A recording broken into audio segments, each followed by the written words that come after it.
All right. Hey, everybody. I'm joined here by Trevor Marshall. He's CTO at Current. Today, we're just going to talk a little bit around Trevor, his background and experience, learn a little bit more about Current and what they're building, and then talk a little bit more about the recent integration that we announced between Acala and Current and what this future hybrid finance world could kind of look like in the near future. So Trevor, do you want to just kick us off and maybe introduce yourself, where you're from, kind of your background? Yeah, absolutely. Hey, everyone. I'm Trevor Marshall. I'm the CTO here at Current. I grew up in New York. I've been in the city for the last 14 years now. And it's been really exciting to see New York starting to open up in the last few weeks. It's quite a lot of fun here right now.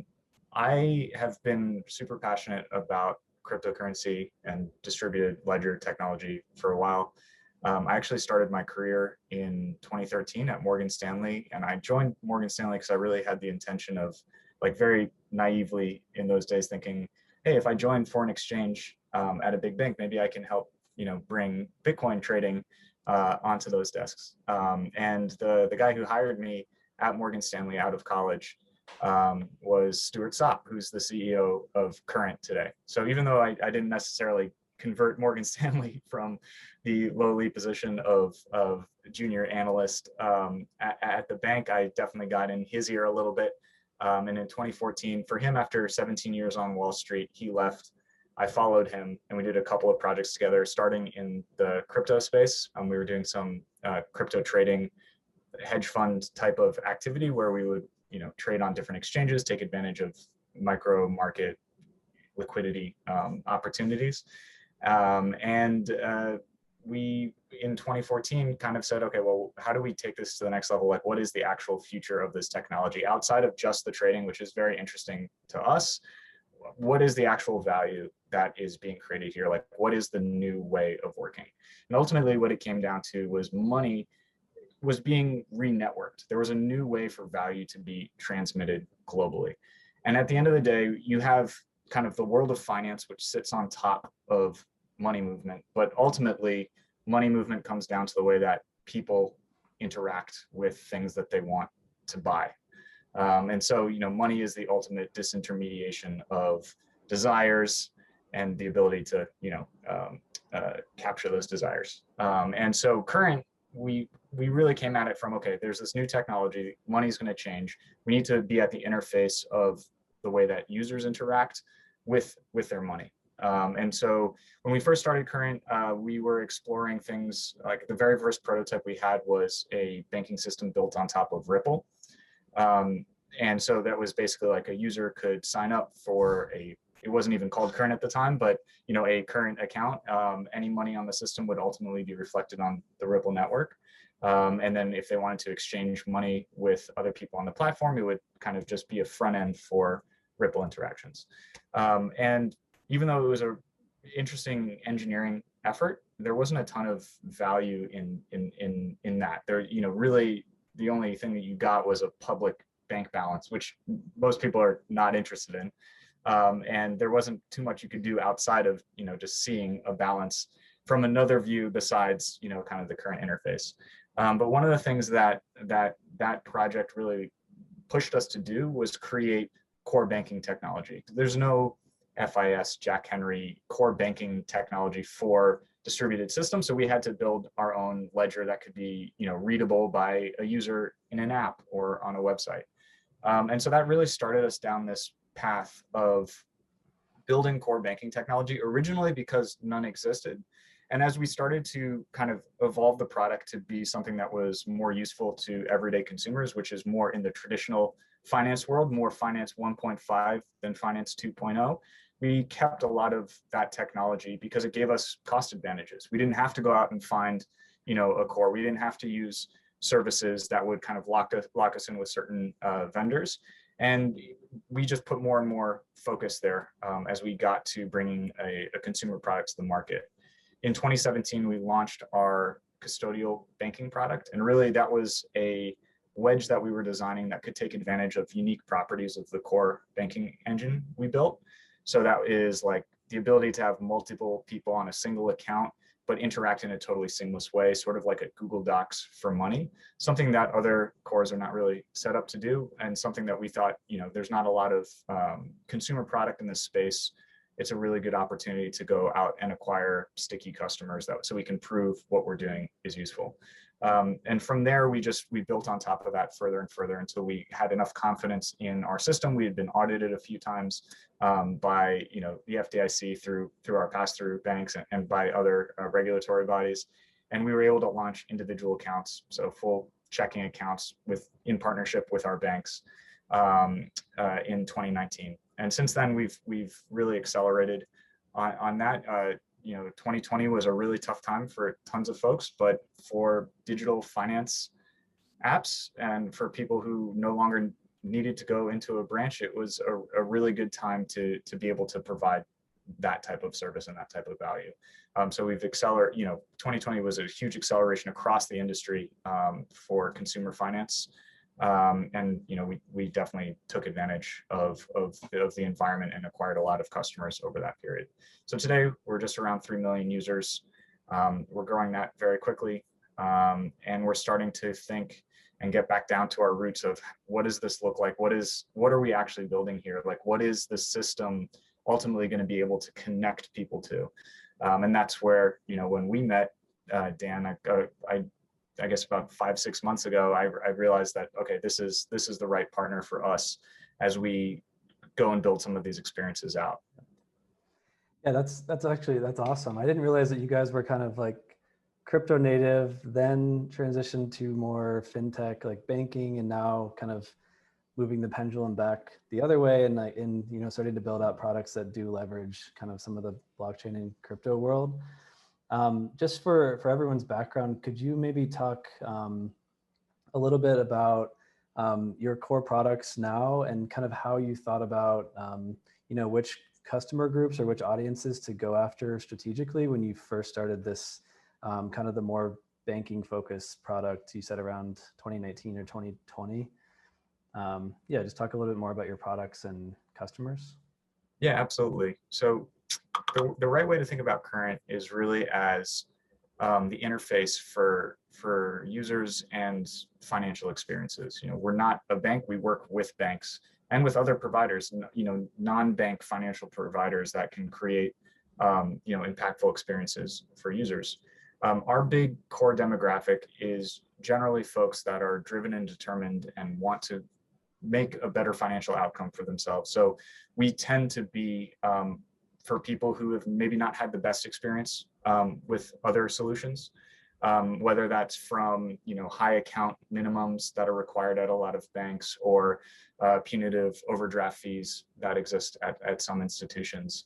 And more importantly, we kind of really over-index on people who've never had a bank before. So it's not just people who have said, I'm fed up with the services I'm getting, let me go and look and find something else, although we certainly get a good amount of those. Over half of our users have never had a bank before. So it's a lot of young folks who don't have kind of the pre-existing idea of what this service should look like. And so when they go and look for, hey, I need to get paid, I need to be able to spend money, we get to kind of set the tone for what that experience looks like.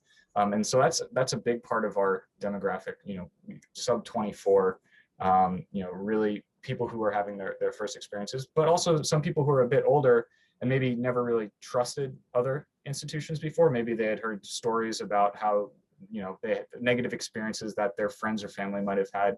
And we kind of represent an alternative to those types of systems. So the product that we have, ultimately, it's a checking account that comes with a ton of other features on top of it. So, first of all, there's a huge convenience factor of just being able to sign up on your phone.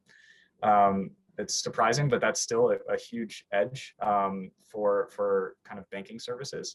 And then it's all of the technology that we put on top of just getting money and using a card. So it's being able to see all of your transactions in an easy way, being able to click into a receipt and say, okay, oh, this was actually the Starbucks down the street from me, and actually see that on a map, see how much you tip at different places on average, different types of insights that we can deliver. Here's how you're tracking versus the previous month. All of that's integrated because the data is kind of part of what we offer. That's part of the value, and delivering features on top of that data is a big thing that we do. And then we try to get people's money to them as fast as possible. So we do things like we will extend our own balance sheet to get in front of an ACH payment that you might be getting from an employer as soon as we get the notification about it, instead of waiting for it to become effective at our partner banks. And little things like that, where you can take kind of responsible credit risk on behalf of customers, where there's actually relatively low risk for chargebacks or other things, and just really extend that trust to users is a big part of our experience as well. So that goes with our no fee overdraft facility as well, which we extend off our own balance sheet to customers that qualify.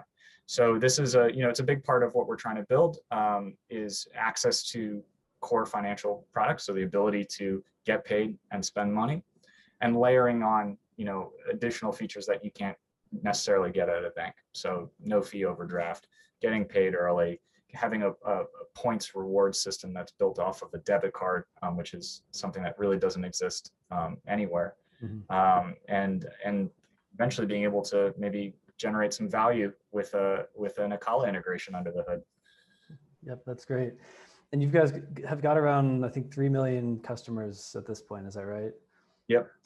So could you maybe talk a little bit around what you see as far as your growth and your product roadmap over the next maybe 3 to 5 years? And that'll probably lead us into more conversation around like blockchain and crypto too. Yeah, absolutely. We want to continue to create value for our customers. Our mission is to improve the financial outcome of our members. So all of the features on our roadmap serve that North Star. How do we get people their money faster, or access to money in a better, fairer way? And so a lot of the things that we're thinking through just kind of double down on what we have available. So when we think about our roadmap, it's really about how do we get the features that we have, improve them for our existing members, but then also attract more members in the US in the next couple of years, but potentially beyond that in the future. We're really focused. There's a huge opportunity in the US. There's a ton of people who have had these negative experiences, or a ton of people who are looking for a better type of financial experience. And so a lot of our roadmap comes down to expanding on what we have. How do we get to a place where we can give more what we call overdrive, or our no fee overdraft facility, faster, potentially higher limits? How do we expand on our rewards platform? How do we partner with merchants and brands to deliver value to them, but also to our users, to increase the engagement in both places? And how do we get people more value for their money? And that's really where we start getting into what we're building with you guys. And I have some pretty strong views on the right way to do that. Cool. Yeah, that helps a lot. And let's maybe dive into your plans around crypto and blockchain. But first, I'm just wondering, could we maybe back up? And it sounds like you started your career, you had already had this intent of like bringing Bitcoin trading into, it was Morgan Stanley, right? Yep. And when did you discover Bitcoin, and why did you have, it seems like you had an aha moment much earlier than most people, and you've kind of known about this and the impact it would have on the world quite early. So could you maybe tell us that story? Yeah, absolutely. I mean, I guess I didn't go into college even with the intention of, let alone Bitcoin, because I think Bitcoin, the first Genesis block was the year I graduated high school. So it definitely wasn't on my radar at that point. But when I went into school, I was actually, I had spent my high school years really studying to be a professional musician. That was the direction that I saw myself, coming out of college, going to a conservatory and playing in an orchestra, percussion. So I was on like a completely different track in 2009 than where I would end up at the end of that. But when I went in school, in my undergrad, I kind of on a whim took an economics class. One of the requirements for that economics class was a math class that was taught exceptionally well. And I kind of started playing around with different courses. And I was not really a math guy, a computer science guy before college. But the level of kind of, you know, what was actually being taught being so much different than like AP courses and very much like teaching for the test, which happens in US public high schools. That really inspired me to just focus. I, you know, took a lot of summer classes and things trying to get up to speed. And by the end, I graduated with a math computer science degree. And a lot of what I was excited about, and the reason I went into economics in the first place, is I really liked trading. Like as soon as I turned 18, I opened up a brokerage account. I put like $500 in it, and probably lost it like pretty quickly, and you know, put another $500 in once I had it. So I've always been excited about trading, and being in New York. You know, New York has a really great kind of crypto history. There was a lot of activity, a lot of like interesting people who I had the chance to meet in, you know, early days. I think I bought my first Bitcoin in 2013 on that crazy pop to like 1,000 before Mt. Gox collapsed. So I lost. I don't think I made money in like trading crypto until 2017, and I had been, you know, kind of following it and trading it from end of 2012, 2013. So, you know, not necessarily great at trading. I paid a lot of tuition on that, but I was like, I knew that that was something I wanted to focus on. I was really excited about the way that Bitcoin mining worked. Speaking of like stupid early decisions, I was one of the Butterfly Labs, you know, pre-order idiots who actually managed to get his money back, but you know, at the opportunity cost of not just buying Bitcoin. But yeah, I was really passionate about that, and I was excited that there was this new thing that would eventually become a new asset class, and so I wanted to be able to be a part of that. And over time, I've just really really thought through the potential of what this actually leads us to. It's not just, you know, something that goes up in value in trades. It's like the underlying principles of it, the underlying principle of open access and global access to money. And now that there's more complex logic that can be built on top of it, lending and borrowing, which is kind of the building blocks of kind of layer 2 consumer finance, besides just getting paid and spending. Well, how do you either lend your money or get some return on your money, or borrow money, you know, like a credit? And that's what drives a lot of consumer behavior. Yeah. Perfect. Well, it seems like you've been following this for a long time. A lot of people, of course, had the 2017 run up, and now we're kind of in this next phase where the market's still doing pretty well now. And there's a lot of attention coming onto some of these new products that are, of course, building in like the new money market space. There's the Ethereum DeFi ecosystem that's kind of boomed over since last summer. So I'm interested in hearing more about your thoughts on being at a kind of a more like a modern bank, but a more traditional fintech company versus some of these crypto projects. Could you talk a little bit more around where you see Current going in this world where we've rolled out the integration with you guys and started talking about this as hybrid finance or HyFi? How do you see HyFi kind of playing out with the blending of these two worlds? Yeah, it's you know, it was something that in 2015 when we were working through early stuff, like Stuart was very kind of clear on the vision of we need to be the distribution for whatever we build here. If we're going to build a consumer product, we need to be a place that can actually distribute product. And so that required us to go down this alternative route, which is how do we build something where we can get millions of users today, so that when the actual networks and value is there, we have the interface to bring people across. So that was really what drove us more in this traditional direction early on. If, you know, the value had really been there at the time, we would have probably just focused on that. But we knew we would need to be able to access millions of users for this to be really interesting at scale. And look, I mean, I'm a huge Ethereum fan. In 2018, we got very close to launching our points reward platform on Ethereum itself. the way that was going to work was basically users could sell parts of their transaction data, and then that would be the thing that monetized the actual points. So for example, you could sell all of your Starbucks transactions in a contract that would, in metadata describe these are transactions at Starbucks, over a certain window, and you could get the details out of that.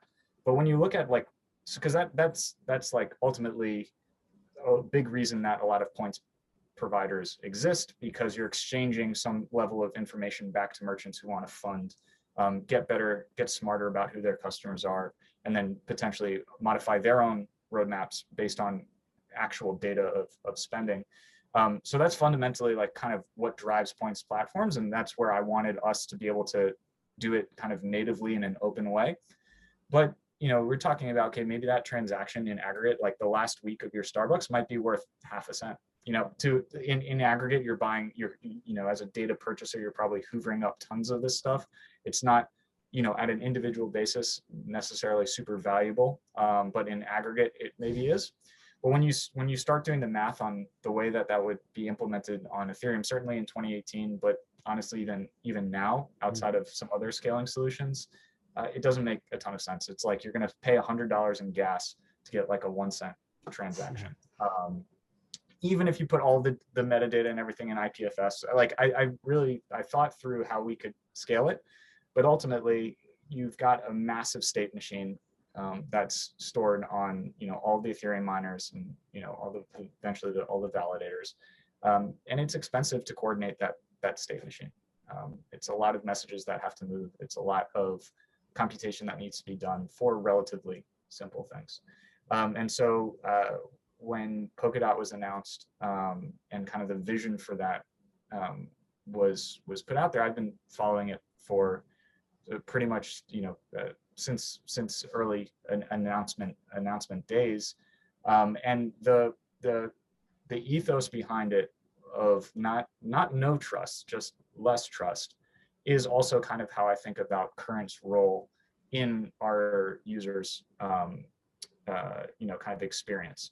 Current is a trusted partner for our customers. There is an element of, okay, Current is going to manage things like my balance and make sure that if I have an issue with my card or it gets stolen, they're going to take care of it. Like there is a role for some level of trust in consumer finance experiences. And so when you look at the way that nominated proof of stake works, one, it's actually proven proof of stake out in the wild, but two, fundamentally, you have an element of coordination that is possible for when you want to move things along quickly. Like if you want to introduce a new change to Bitcoin, that is a fork. That is okay, let's vote on it. It's a true democracy. Like if people are going to upgrade, they're going to upgrade. And if they're not, well, there's 2 Bitcoins or 3 Bitcoins or X Bitcoins. With the nominated proof of stake model, you do get an element of, okay, let's do this in production. But if there's, like we're going to coordinate to either upgrade or downgrade in the case of like last week, if there are issues. So you can take a little bit more risk, and that level of risk can unlock a lot of technology benefit.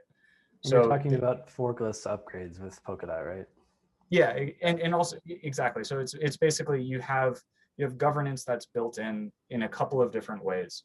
But a big element of that is in this early stage being able to send a riot chat to all the validators saying, hey, bug is in this new version, you should downgrade, otherwise you're going to get slashed, and be able to have that communication so you don't destroy the network, but you can still like take risks and get to parachains. Like this is not an easy thing we're trying to drive to. If you try to drive that in a true democracy that requires coordination of all the participants, it's not gonna happen.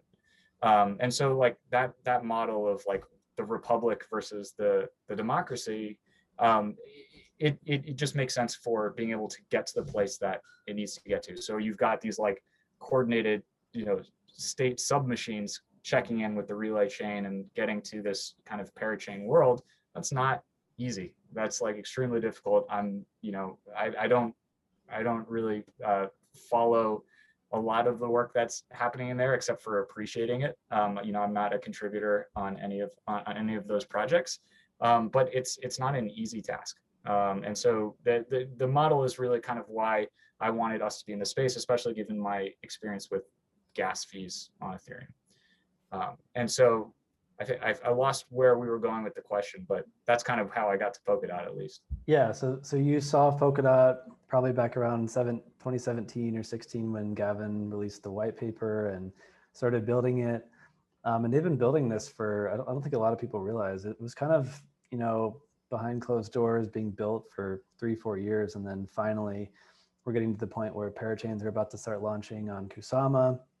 And then parachains will start launching on Polkadot, which will include Acala. So when you saw Polkadot start to be rolled out and started reading more into it, did your mind already start going to like, let's keep an eye on this so that someday with Current we can build a product that integrates with Polkadot somehow? Yeah, the big aha moment for me with Polkadot and Current in particular was kind of as a weekend project, I set up a validator and I started getting into the mechanics of what kind of the coordinated state machine on Polkadot looks like. And it started clicking in my head, which is, okay, well, Current is this, trusted partner for our consumers. Current can be a trusted partner within this validator set and the way that the machine actually works. And actually, if we can help build part of the infrastructure in Polkadot validation and eventually like collator infrastructure for parachains, we can be part of the fabric of making sure that the system works properly. And so that's when I started going, okay, well, this is actually probably really good for Current because this is already the role that Current is playing for our customers. It makes sense for Current to play this role on the infrastructure side of this system. And then when we met you guys and I started kind of digging in on what Acala was going to build, all the pieces kind of came together, which is like, okay, when I was first looking at building a validator, I was working out, okay, how could we bring maybe potential like customer funds into DOT, stake that, but then hedge out some of the DOT price risk so that there's a stable yield that's coming out of the inflation built into the system. But it's tricky because you can't, if you're going to try to hedge out DOT, ultimately like encompassed in that hedge is the opportunity cost of not staking it. So it kind of cancels itself out a little bit. Yeah. And ultimately, like in the last year where we've seen like explosions in Uniswap and even like the MakerDAO and other types of areas where there was incentivized actions you could take where you're not necessarily taking underlying crypto price risk. Acala comes in with a couple of ways of doing this, and it just makes sense for Current to work on that level. And in the DOT ecosystem, I really like what Compound has built. I really like what a bunch of other projects have built. You don't have to take a maximalist approach. In fact, it's like an actual collaborative approach when it's like, you and I are going to probably hang out in Miami next week, and we're going to be meeting a lot of different teams. And it's like, how are we going to plug these things in together? And that type of collaboration is extremely positive from a community perspective. And so on Acala, maybe Acala doesn't figure out the perfect stablecoin protocol, although I think there's a good shot that like ultimately there is a really good one there. That's okay. Like you can plug in another one.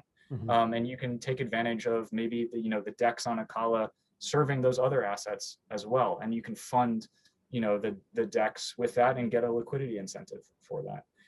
And so there's a lot of exciting ways that I can see it working out. And ultimately it's just about, for Current, finding teams that are kind of philosophically aligned about where things are going and kind of co-building product together. Yeah. And I know before the product is fully built, there's some details that we'll probably not get into, but is there anything else around just generally how you see the product coming together between Current and Acala, like how you would like to benefit your customers by using this kind of blended banking / DeFi product? Is there anything else you could maybe elaborate on? Yeah, absolutely. I think, really what we're looking for our customers is how do we unlock value in a way that's sustainable? There's a lot of, in the crypto space right now, there's kind of an explosion in yields that are offered by larger people who are doing a couple of different things. There's a very well documented and well-known basis trade that's possible. There is a kind of the opportunity for a very traditional finance kind of collateralized lending, which is made more efficient because you can actually store that collateral and custody that collateral in a marginable, margin executable way. And these are all sort of centralized approaches to gaining yield on this new asset class. And I think a lot of those approaches over time will be arbed out completely because these are, open markets that are becoming more open. And that's one of the benefits of finance is actually creating the efficiencies that remove those types of gaps and reward the people who do remove those gaps. But ultimately, the value will converge on the open system. And so, there is we're in this middle period where there's a lot of still closed system, but working with open technologies, opportunity to generate value. And those are very good businesses and very good things to be in. But when you look 10 years down the line, that's that open system, the ability to kind of underwrite globally, the ability to invest globally, the ability to borrow globally outside of kind of these different silos is the reason this technology exists. And so what we're building with you guys is really thinking 10 years in the future, like this is where it's going. How do we get there? This is like what ultimately will be best for our customers, because this is the thing that will last. This type of technology is the thing that will last. And so, yeah, on the Acala side in particular, I think there are some structural things that are built in that will allow us to kind of capture some value.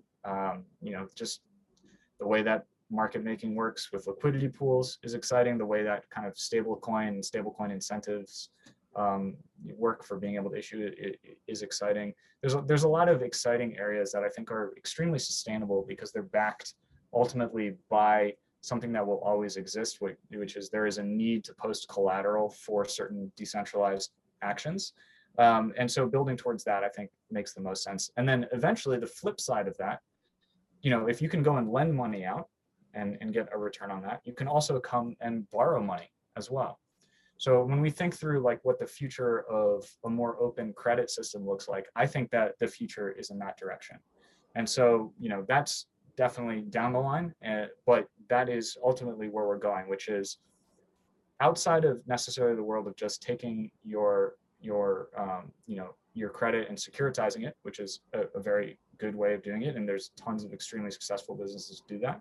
There is this new thing that should be more efficient. So it should result in better rates for customers on both sides, because you're really eliminating a lot of that middle layer of taking a spread on fees, because the technology, you don't have to pay the robot.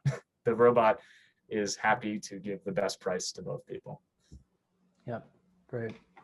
Well, on a last topic, I know this has been fascinating for me to kind of get the history of Current, and you guys are very forward thinking and quite impressive in the way that you've been thinking about this, over the last 6 years, and clearly have a vision for the next 10 plus years. So one thing that people might be wondering is like, people might be interested in working with you, working on Current, whether it's people in New York or potentially even people remotely. You guys are doing some awesome stuff, and I know there's probably developers out there who are interested in working with you. So do you have any open jobs right now, and what type of like skill sets would you be looking for to bring people onto your team? Yeah, I appreciate the opportunity to talk about, we are growing our team. We've recently raised some capital from some really good backers, people who are super excited about what we're doing. So we have a lot of kind of buy-in in the direction that we're going from, our whole team. And yeah, we're hiring engineers. We actually are kind of investing. I'm in our HQ right now. We've been kind of bringing folks back in as it's become safe and people are comfortable. And we're investing really in creating a great culture. So if you're in New York in particular, I'd love to meet you. We're hiring all sorts of engineers. We're hiring all sorts of product managers. We're hiring operations. We're hiring technical program managers. We're hiring really kind of across the org to really up our capabilities. And yeah, I'd love to hear from you. You can find me either on LinkedIn, or maybe in this video we can put a link to the Yeah. careers page. That would be sweet. Perfect. Yeah, so we can wrap it up there. Is there any other way that people should follow on, like, I don't know, your updates, I don't know if you have a Twitter people can follow, or the Current Twitter? I know you guys have any Yep. other channels that you'd recommend people? Yeah, we're at Current on Twitter. I think we're at Current on TikTok, which is kind of fun. We have at Current probably on Instagram. Those are all very much kind of marketing focused, but you still get a lot of good updates. We have our blog on current.com as well. And yeah, on LinkedIn, we post a ton of this content. So you can find me on there too. Cool. Well, thanks, Trevor. Appreciate the time. I'm sure everyone enjoyed it. I definitely learned a lot and enjoyed the conversation. So appreciate the time. Awesome. Thank you, Dan.